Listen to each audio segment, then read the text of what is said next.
জয় যিশু। প্রথম পাঠ বংশাবলীর দ্বিতীয় গ্রন্থ, 24 অধ্যায়, 17 থেকে 25তম পদ। রাজা যোয়াস যেমন প্রবক্তা জাকারিয়াকে হত্যা করিয়েছিলেন, তেমনি নিজেও নিহত হয়ে উচিত শাস্তি পেয়েছিলেন।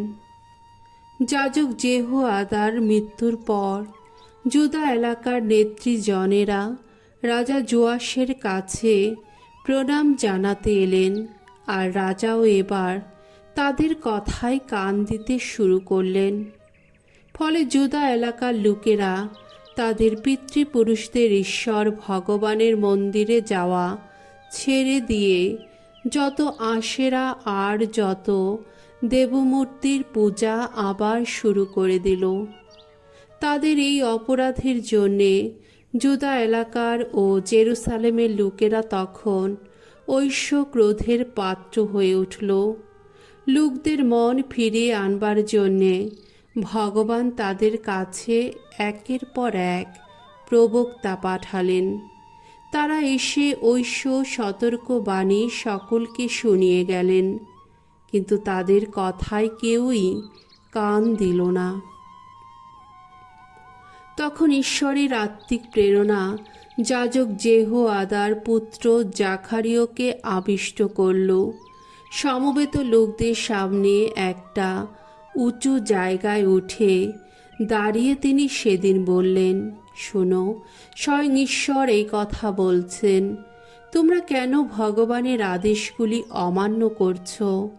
এইভাবে তোমরা তো নিজেদের মঙ্গলের পথ বন্ধ করে দিচ্ছ। তোমরা ভগবানকে পরিত্যাগ করেছ বলে তিনিও এখন তোমাদের পরিত্যাগ করেছেন। লোকেরা কিন্তু জাকারিয়ার বিরুদ্ধে ষড়যন্ত্র করল। রাজার আদেশে তারা একদিন ভগবানের মন্দিরের প্রাঙ্গণে তাকে পাথর ছুঁড়ে মেরে ফেলল। রাজা যোয়াসের তখন একবার মনেও পড়ল না এই জাকারিয়ার পিতা যেহোয়াদা বরাবর তার প্রতি কতখানি রাজভক্তির পরিচয় দিয়েছিলেন। তাই তিনি এইভাবে তার পুত্রকে মেরে ফেলতে পারলেন। মরবার সময়ে জাকারিয়া বললেন, ভগবান চোখ চেয়ে দেখুন, তিনি এই কাজের যোগ্য শাস্তি দিন।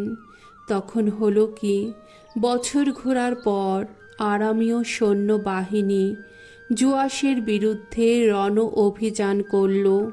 জুদা এলাকায় ঢুকে তারা জেরুসালেমে এলো এবং লোকদের মাঝখান থেকে সমস্ত লোকনায়ককে নিশ্চিহ্ন করে দিল। তারা নিজেদের লুণ্ঠিত সব কিছু দামাস্কাসের রাজার কাছে পাঠিয়ে দিল।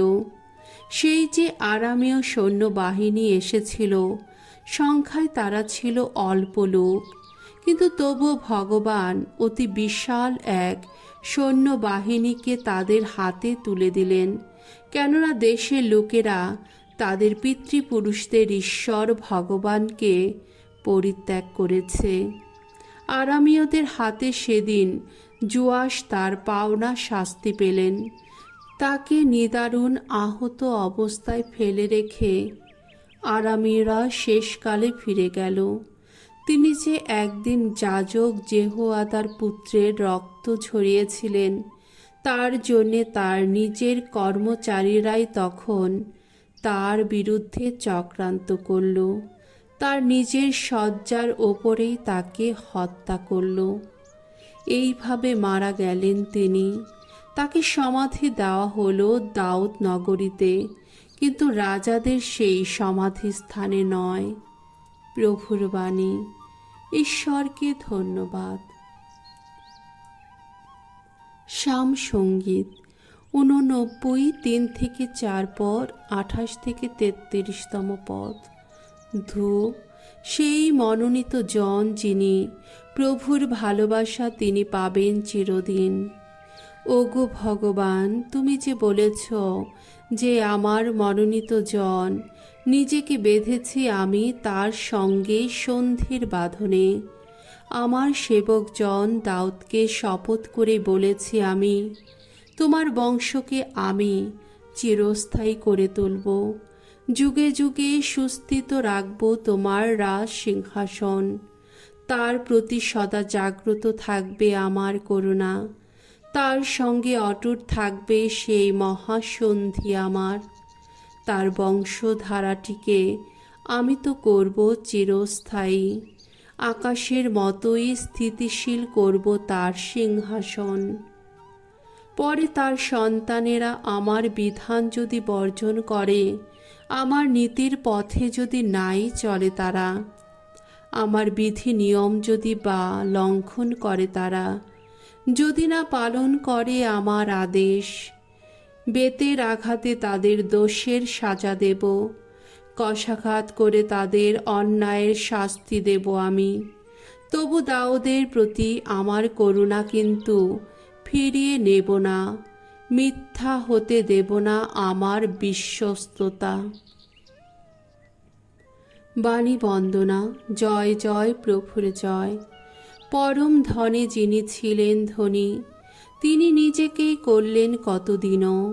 তার দীনতায় মানুষ যেন পরম ধনী হতে পারে ধনবান।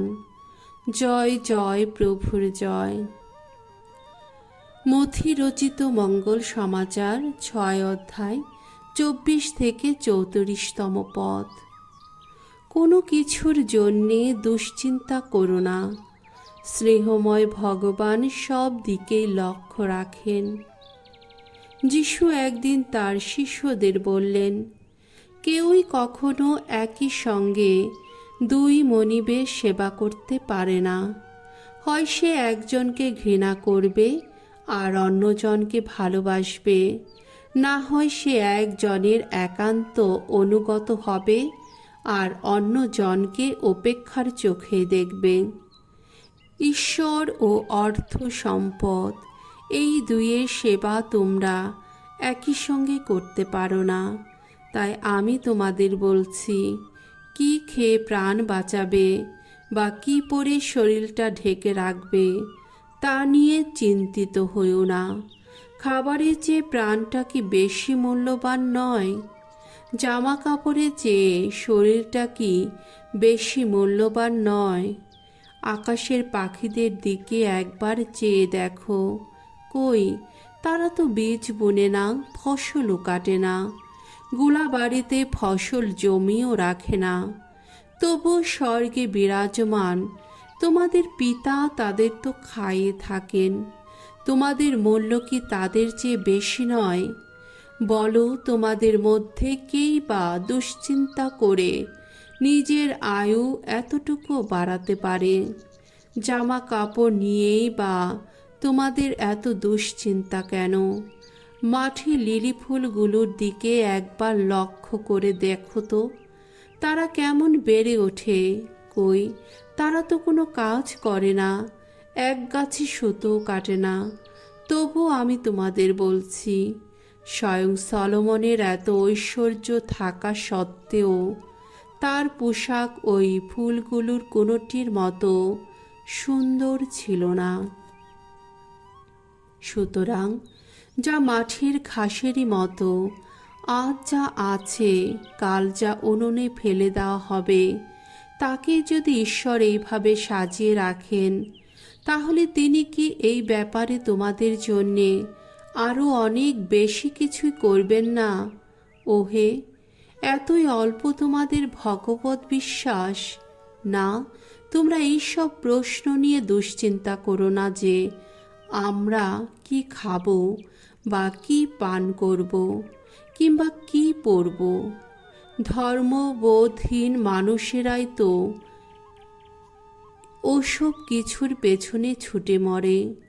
তোমাদের যে ওসব কিছুর প্রয়োজন আছে, তা স্বর্গে বিরাজমান তোমাদের পিতা তো ভালোভাবেই জানেন। তোমরা বরং সব কিছুর আগে অন্বেষণ করো তার রাজ্যের পথ, তার ন্যায় ধর্মেরই পথ। তাহলে ওই সব কিছু তো বাড়তি হিসাবেই তোমাদের দেওয়া হবে। তাই তোমরা আগামীকালের কথা ভেবে এখন দুশ্চিন্তা করো না। আগামীকাল তার নিজের ভাবনা নিজেই ভাববে। প্রতিটি দিনের পক্ষে প্রতিটি দিনের বোঝাই তো যথেষ্ট। প্রভুর মঙ্গলময় বাণী।